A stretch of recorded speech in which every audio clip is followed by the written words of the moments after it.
Bienvenidos estudiantes de primero de bachillerato. El tema para hoy, miércoles 25 de noviembre, es las fuerzas intermoleculares. Bien, destrezas. ¿Qué destrezas? ¿Qué destreza vamos a emplear? Vamos a emplear la destreza de química 5.1.11, establecer y diferenciar las fuerzas intermoleculares partiendo de la descripción del puente de hidrógeno, fuerzas de London y de Van der Waals y el dipolo-dipolo. Bien, esto lo que nos viene a decir es que, aparte de los tipos de enlace que ya vimos, los enlaces son intramoleculares, se dan dentro de la molécula y que podían ser covalentes si compartían dos electrones, iónico si uno cedía electrones y el otro los captaba, y metálico cuando había una nube de electrones y los metales todos estaban a disposición, todos los electrones de ellos. Bien, hay otro tipo de fuerzas, ¿no?, que son las intermoleculares, que vamos a ver el día de hoy, que se dan entre dos moléculas o más. Bien, ¿qué son las fuerzas intermoleculares? Las fuerzas intermoleculares se llaman fuerzas intermoleculares al conjunto de fuerzas atractivas y repulsivas que se dan entre las moléculas de la materia debido por lo general a la presencia y distribución de sus electrones, polaridad. Atractivas quiere decir que se atraen, que se tienden a unirse una con otra. Repulsivas es que se repelen, que se rechazan, que tienden a separarse una molécula de la otra. Y esto depende de la polaridad que tengan. Ya veremos cómo se da esto. Bien, este tipo de fuerza se da en la naturaleza y forma parte de los elementos y procesos involucrados en el enlace entre átomos y moléculas para alcanzar estructuras más complejas, lo cual puede darse mediante diversos tipos de procesos que a su vez involucran distintos tipos de fuerzas. ¿Esto qué quiere decir? Quiere decir que las moléculas, cuando quieren hacer un compuesto más grande, por ejemplo, cuando las glucosas se unen para formar la celulosa, el almidón o el glucógeno, son muchas moléculas que se unen y estas tienen que hacerlo de alguna manera, ¿no? O cuando montamos el ADN, observamos que se estabiliza mediante una serie de fuerzas intermoleculares. Bien, vamos a ver. Así, las fuerzas intermoleculares se dan entre moléculas de diversa naturaleza, determinando muchas de las propiedades físicas de la sustancia resultante, como su estado de agregación, puntos de fusión y ebullición, solubilidad y densidad.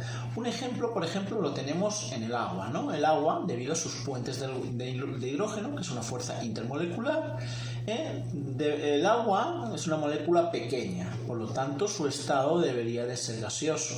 Si comprobamos el CO2, que es mucho mayor que el H2O en proporción de molécula, por lo tanto debería de ser también un gas, pero es un líquido a temperatura ambiente. ¿Por qué?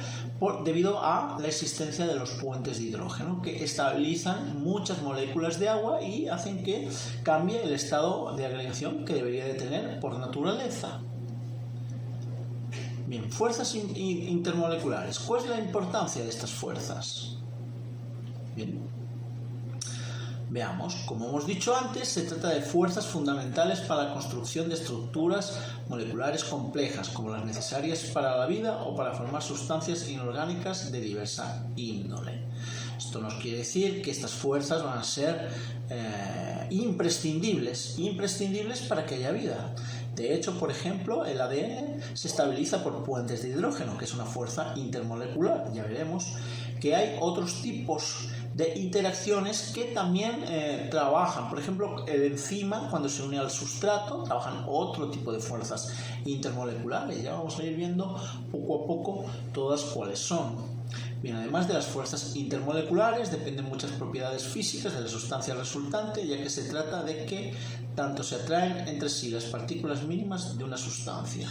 Bien, esto obvio, ¿no? Las fuerzas intermoleculares lo que hacen es determinar algunas propiedades físicas de las sustancias.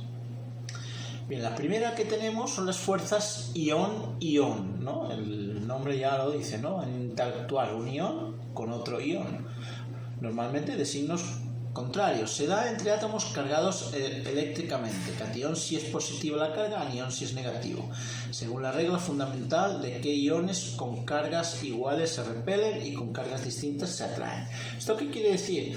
Que dos cationes que tienen carga positiva se repelen, se rechazan mutuamente, mientras que un catión con un anión que tienen cargas diferentes se van a atraer, van a tender a juntarse, a unirse.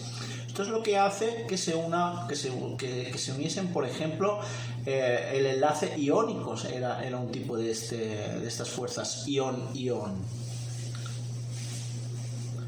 Bien, este tipo de interacciones entre moléculas que presentan iones en su constitución atómica puede llamarse puente salino y su intensidad se determina por la ley de Coulomb. La ley de Coulomb, que es parecida a la ley de gravitación universal y que va a determinar la atracción o la repulsión entre dos cargas. Aquí podemos ver, ¿no?, cómo se van a una carga positiva y una negativa, van a tender a unirse. Y aquí podemos ver la fuerza de la ley de Coulomb, ¿no? Esta formulita que tenemos aquí, esta es de la ley de Coulomb y nos dice, ¿no?, que básicamente las fuerzas de signo diferente, positivo con negativo, se van a atraer, mientras que las cargas de signo igual, ya sean ambas negativas o ambas positivas, lo que van a hacer es rechazarse mutuamente. Bien, las fuerzas ion-dipolo. Bien. Las fuerzas ion-dipolo intervienen en la disolución de las sales. Cuando ponemos cloruro sódico en agua y se disuelve, aquí están entrando en función fuerzas ion-dipolo. Son fuerzas de atracción entre un ion, átomo cargado, y una molécula polar. El agua es una molécula polar, de ahí que participe en la disolución de las sales.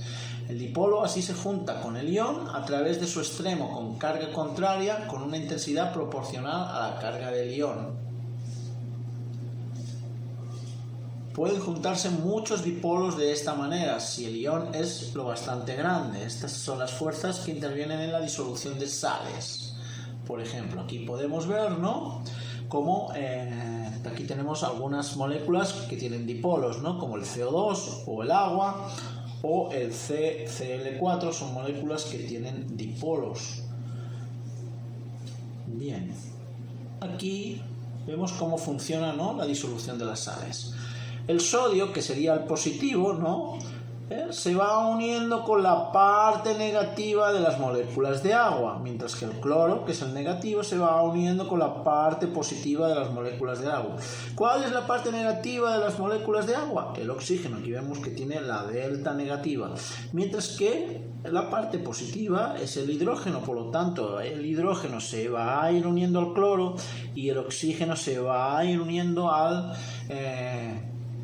sodio, y se van a ir, como son iones fuertes, se van a ir rodeando de diversos dipolos para compensar. Las fuerzas ion-dipolo inducido, bien, son semejantes al caso anterior, ¿no? Lo que pasa es que ahora una sustancia polar es inducida a convertirse, inducida a convertirse en una sustancia polar. ¿Inducida por qué? Por el campo electrostático del ion. El ion genera un campo electrostático que hace que la molécula apolar se transforme en una molécula polar, le genera un dipolo y por lo tanto se da esa fuerza. Las fuerzas hidrofóbicas se llaman así a las fuerzas de repulsión que determinadas moléculas presentan ante el agua, como el caso de los lípidos. En estas moléculas, en su empeño por minimizar la superficie que interactúa con un medio acuoso, se organizan a sí mismas formando agregados supramacromoleculares. Por ejemplo, la bicapa lipídica, que forma parte de la membrana plasmática. Este tipo de construcciones moleculares son fundamentales para la vida, ya que en muchos casos permiten la construcción de membranas biológicas. La bicapa lipídica que hemos hablado es una membrana biológica. Bien, aquí tenemos, ¿no?, un tipo de agregado, ¿no?, una micela donde el lípido tiene una parte que es polar y una parte que es apolar y que odia el agua. Entonces se van ubicando hacia el interior las partes apolares que odian el agua y hacia el exterior las partes polares, formando una micela, una bola que protege las partes hidrofóbicas. Aquí tenemos, ¿no?, cómo se va formando una bicapa lipídica. Los lípidos van quedando, se van poniendo y solo unos mínimos entran en contacto con las moléculas de agua. Y en los puentes de hidrógeno, el famoso puente de hidrógeno, dice la fuerza del puente de hidrógeno depende de la electronegatividad del átomo enlazado. Los enlaces de puente de hidrógeno tienen lugar cuando un átomo de hidrógeno se enlaza con otro fuertemente electronegativo, como el nitrógeno, el oxígeno o el flúor. Esto le deja una leve carga electropositiva parcial, lo suficiente como para reaccionar nuevamente con otro átomo electronegativo, que puede ser los mismos, ¿no?, de otra molécula, haciendo de puente o de enlace entre las dos moléculas. Aquí podemos ver este tipo de enlaces serán más fuertes mientras más electronegativo sea el átomo enlazado con el hidrógeno. Bien, aquí tenemos, ¿no?, un puente de hidrógeno. Un hidrógeno se genera interacción con este nitrógeno y genera un enlace débil, por así decirlo, entre el hidrógeno y el nitrógeno electronegativo. Aquí podemos ver lo mismo, ¿no?, entre el agua. Un hidrógeno se va a unir a un oxígeno de otra molécula y así se van formando los diversos puentes de hidrógeno que le dan ese estado de agregación líquido desde aquí tenemos más moléculas de agua unidas. Aquí podemos ver puentes de hidrógeno, ¿no?, entre la guanina y la citosina del ADN y entre la adenina y la timina también del ADN. Entre la adenina y la timina se forman 2, mientras que entre la guanina y la citosina se forman 3 puentes de hidrógeno. Bien, las fuerzas de Van der Waals. Se conoce con este nombre a determinadas fuerzas atractivas y o repulsivas entre moléculas que no tienen que ver con enlaces intramoleculares, covalentes, iónicos o metálicos, sino su fuerza electromagnética o polar, en casos muy específicos. Son el dipolo-dipolo. Se trata de fuerzas entre dos dipolos permanentes conocidas como fuerzas de Chison. Implican cargas parciales, por lo que son menos fuertes y poseen dirección, por eso juegan un papel importante en la distinción de posiciones entre moléculas distintas. Para romperlas hace falta introducir más energía de la que sería necesaria para separar moléculas no polares. Los puentes de hidrógeno se consideran a menudo un ejemplo de esto, ¿no? Aquí tenemos lo que sería un dipolo-dipolo. La polaridad de un dipolo y aquí vemos, ¿no?, otros tipos de dipolos. Las fuerzas dipolo-dipolo inducido se dan cuando un ion se aproxima a un dipolo o a una molécula polar, ocasionando que esta última se comporte como un dipolo temporal inducido, pues altera su nube electrónica. Luego este dipolo inducido reaccionará con otro dipolo como si se tratase de fuerza de Chison. Aquí tenemos el ejemplo, ¿no? Al acercarse a que no tiene, hace que genere un dipolo momentáneo que se une a otro dipolo. Bien, las fuerzas de dispersión de London.